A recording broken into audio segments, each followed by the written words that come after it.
Kasus pembakaran balita di Tangerang jadi potret fenomena kekerasan pada anak yang kian memprihatinkan. Balita ini harus kehilangan nyawa karena konflik orang dewasa yang mungkin belum ia pahami. Lalu bagaimana cara kita melindungi anak dari perilaku kekerasan, bahkan dari orang yang cukup dekat dengan anak? Kita akan membahasnya dengan psikolog klinis FKUMK UGM, Indria Laksmi Gamayanti. Selamat malam, Mbak Gamayanti.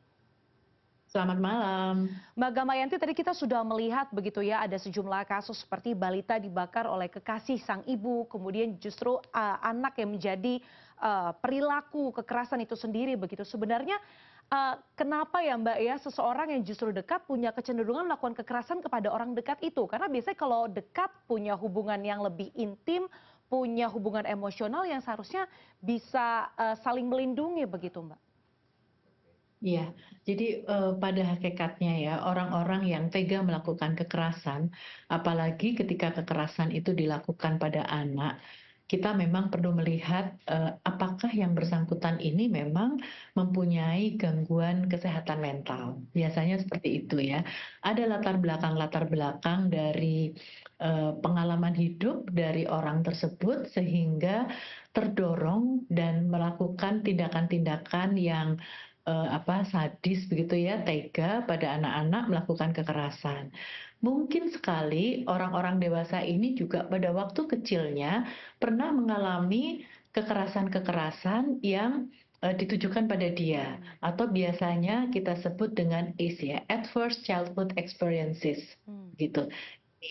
Kemudian juga ya kalau misalnya ini orang tua atau guru begitu ya, kemungkinan yang bersangkutan ini juga mempunyai tuntutan atau harapan yang berlebih pada anak-anak ini sehingga mereka lalu melakukan kekerasan. Jadi cukup banyak hal yang perlu kita perhatikan.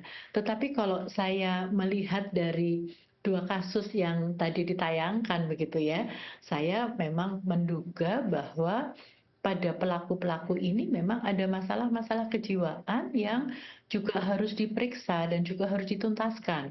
Selain tentunya ya masalah hukum tetap harus dijalankan. Saya kira demikian. Oke, kalau melihat begitu ya Mbak ya, kian hari begitu melihat ada fenomena kekerasan yang meningkat pada anak begitu, tidak hanya anak yang menjadi korban eksploitasi secara seksual atau mungkin dengan motif yang kita masih ingat begitu ya Mbak di Depok, ada ibu yang mengaku anaknya hilang padahal hanya karena ingin suaminya pulang. Ini kan salah satu bentuk eksploitasi anak. Dan rata-rata kekerasan ini kalau kita telisik begitu dari keterangan polisi dan lain sebagainya, ini motifnya kian sepele. Nah ini sebenarnya apa sih Mbak secara psikologis yang bisa menjelaskan hal ini begitu? Kenapa hal-hal sepele bisa memantik kekerasan selain karena faktor psikologis tadi begitu ya, terutama dari orang-orang dekat begitu? Ya, jadi tadi sudah saya sampaikan ya bahwa sangat mungkin orang-orang ini memang ada beban-beban secara psikologis yang cukup berat. Mhm. Mungkin masalah ekonomi yang begitu menekan, mungkin masalah hubungan keharmonisan dengan pasangan begitu ya. Atau memang ada hal-hal yang membuat dia mempunyai kebutuhan tertentu misalnya sangat butuh untuk diakui, sangat butuh untuk diperhatikan, sehingga seorang ibu misalnya karena ingin mendapatkan perhatian dari suami, lalu dia tega untuk melakukan sesuatu yang pada anaknya kekerasan, Hmm. seperti yang barusan diceritakan begitu ya. Jadi nampaknya hal-hal sepele ini bisa memicu dorongan-dorongan ataupun motif-motif untuk berbuat agresi atau Oke. kekerasan. Mhm. Gitu. Jadi memang, latar belakang dan memang pengalaman masa kecil, ACE ya, Adverse Childhood Experiences ini, biasanya berperan cukup, kuat pada para pelaku-pelaku ini. Sehingga Oke. kalau saya selain dengan, penanganan secara hukum yang juga tetap perlu ditegakkan tentunya, tetapi pendekatan dan intervensi psikologis ini juga perlu dilakukan Mhm. supaya yang bersangkutan tidak mengulangi lagi perbuatannya setelah nanti misalnya, masa hukuman itu selesai, Oke. seperti itu. Mhm. Mbak Gamayanti, saya mau beralih kalau tadi dari kita menelisik dari segi penyebabnya, ini kita mau beralih ke bagaimana pencegahannya begitu? Ada sebenarnya dua pintu yang ingin saya tanyakan. Pertama, bagaimana cara melindungi anak, terutama dari orang dekat begitu? Karena biasanya ketika misalnya sebagai working parents begitu ya, entah itu working mom atau working dad begitu, itu kan pasti butuh bantuan orang-orang terdekat untuk misalnya menjaga anak. Nah, bagaimana kita bisa tetap waspada, tetapi tidak berlebihan begitu melindungi anak? Iya, saya kira Mbak, kalau dalam konteks ibu bekerja, ya, saya kira memang orang tua ini perlu mempunyai orang-orang yang dipercaya untuk bisa dititipi ketika dia sedang bekerja. Mhm. Apa yang mungkin bisa dijadikan kriteria dari orang-orang yang bisa kita titipi ini, tentu di dalam keseharian.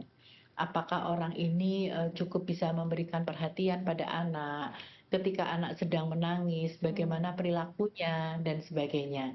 Dan saya kira kalau sekarang kita juga sudah dibantu dengan teknologi ya Mbak ya. Ya. Saya sering menyarankan pada orang tua, tentunya ini yang mampu ya, Bu, sudahlah pasang CCTV aja di rumah. Sekarang kan juga cukup banyak ya CCTV yang bisa kita letakkan mungkin di kamar, ruang tamu, di kamar tidur, di tempat anak bermain, sehingga orang tua tetap bisa memantau. Dan apapun yang dikeluhkan oleh anak, saya kira orang tua memang perlu mendengar. Hmm. Jadi apa ya, misalnya anak cenderung menghindar atau menangis gitu ketika didekati oleh orang tersebut, atau mungkin juga orang tua bisa melihat tanda-tanda yang lain, misalnya anaknya kok jadi sekarang jadi lebih cengeng, Hmm. mungkin nafsu makan berkurang, mungkin kalau tidur sering mengigau, atau juga ada regresi atau kemunduran, tadinya sudah tidak ngompol, lalu anak jadi ngompol kembali. Mungkin juga kalau malam tiba-tiba anak terbangun dan menangis, ya. Ini orang tua saya kira perlu waspada dan mencoba untuk menggali lebih dalam, Hmm. mencari tahu lebih dalam kira-kira apa yang terjadi pada putranya. Saya kira itu mungkin beberapa tips kecil ya, tidak berlebihan sih, tetapi ya kita memang perlu untuk waspada. Mhm. Demikian, Mbak. Artinya memanfaatkan teknologi, kemudian juga memperhatikan perilaku anak, dari yang Mhm. kecil begitu ya Mbak Gamayanti. Tapi itu kan, Iya, perspektif ketika, mencegah anak, menjadi korban kekerasan begitu ya Mbak. Tapi tadi kita juga dengar sendiri bahwa ada berita anak usia remaja kemudian menjadi, pelaku dari tindak kekerasan itu. Nah, kita sebagai orang tua atau mungkin orang-orang yang lebih dewasa begitu, bagaimana kita mengedukasi atau membiasakan hal-hal supaya anak tidak menjadi pelaku tindak kekerasan, Mbak Kamayanti? iya. Ada beberapa hal juga sih yang juga perlu kita perhatikan ya. Kadang-kadang anak-anak yang juga melakukan tindak kekerasan seperti yang tadi ditayangkan, kemungkinan anak ini memang kurang mempunyai kemampuan untuk regulasi diri atau menata pikiran, perasaan, dan juga perilakunya. Bisa jadi anak-anak ini memang tidak dilatih untuk menahan keinginan-keinginan atau dorongan-dorongannya. Cenderung apa yang dia minta itu kemudian dituruti. Hmm. Ini saya kira fenomena ini sekarang cukup banyak terjadi juga. Yang kedua, dengan banyaknya tayangan-tayangan kekerasan yang ditonton oleh anak, termasuk games-games yang arahnya adalah tanpa disadari memicu atau mendorong anak untuk memang melakukan kekerasan dengan games-games yang dia lakukan. Sudah cukup banyak penelitian ya dilakukan di barat bahwa ketika anak main game yang kekerasan, tembak-tembakan, berperang itu ya. Dan ini kan sekarang cukup banyak games-games yang beredar yang seperti itu. Sehingga memang harapan saya ada sebuah kebijakan begitu ya untuk bisa membatasi masuknya games-games kekerasan ini di Indonesia. Kemudian juga kewaspadaan dari orang tua dan juga dari guru maupun orang-orang dewasa di sekitar untuk selalu mendampingi anak. Dan saya kira juga secara teknologi kan juga bisa ya ada cara-cara untuk eh, membantu mengunci supaya situs-situs tertentu yang berbau kekerasan ini tidak bisa diakses oleh anak-anak. Dan saya kira juga kesadaran dari orang tua untuk tidak membiarkan anaknya terlalu dini main dengan games dan juga ada pembatasan waktu untuk mereka bermain games ataupun menonton tayangan-tayangan yang bermuatan kekerasan ini. Seperti itu, Mbak. Mhm. Mbak Gamayanti, kalau tadi kita bicara untuk mengedukasi anak, kemudian bagaimana kita sebagai orang tua tetap waspada. Tapi kita tahu sendiri bahwa orang tua atau orang dewasa ini kan bukan manusia sempurna begitu, tidak selamanya emotionally available atau selalu stabil begitu. Nah, bagaimana sebenarnya cara mungkin orang-orang dewasa, entah itu mungkin sebagai tante atau sebagai orang tua begitu ya, untuk menekan beban psikologis kita supaya tidak melampiaskan kemarahan atau kekesalan kepada anak sendiri begitu ya, supaya tidak timbul kekerasan itu begitu kepada anak. Iya, saya kira di tengah-tengah kehidupan yang sekarang memang begitu, apa ya, hektik begitu ya, kadang-kadang banyak pekerjaan, mungkin tuntutan, ekonomi juga tinggi, memang dibutuhkan sebuah kesempatan ya pada kita masing-masing untuk setiap kali perlu sedikit relaksasi. Ini tips kecil saja ya, Mhm. relaksasi, kemudian melepaskan lelah, mungkin juga dengan mempunyai teman-teman dan lingkungan di mana kita bisa menceritakan beban kita, mendiskusikan apa yang kita rasakan. Saya kira ini menjadi sangat penting. Juga perlu untuk diajarkan sih pada masyarakat bagaimana mengisi waktu luang yang lebih sehat dengan mengembangkan hobi, begitu ya, dan melakukan hal-hal yang bisa sedikit relaxing, seperti itu.